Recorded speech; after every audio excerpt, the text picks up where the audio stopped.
নমস্কার। এখন বাজে প্রায় 1:15। এখন মোটামুটি টুকটুক করে সব কিছু গোছগাছ করতে শুরু করেছি। গোছগাছ মানে লাগেজ তো গোছানো হয়ে গেছে, বাট ওই বেরোনোর প্রস্তুতি গোছগাছ।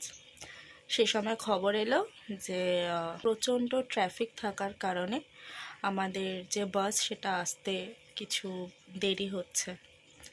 তো প্রায় আমার বেরোনোর কথা ছিল 3টের সময়, তো আমি বেরোবো ধরুন ওই 5টা নাগাদ বেরোবো। তো আমাদের বাসটা প্রায় 2 ঘন্টা লেট করেছে। তো এই জন্য মনটা খারাপ লাগছে যে, কারণ এইদিকে যদি আমার 2 ঘন্টা দেরি হয় তাহলে পৌঁছতেও 2 ঘন্টা লেটই হয়ে যাবে। তারপরে আবার আমরাও গিয়ে কী পরিস্থিতির মধ্যে পড়ে আমরাও গিয়ে সেই যানজট পাবো কি না সেটা নিয়েও একটা দুশ্চিন্তা হচ্ছে।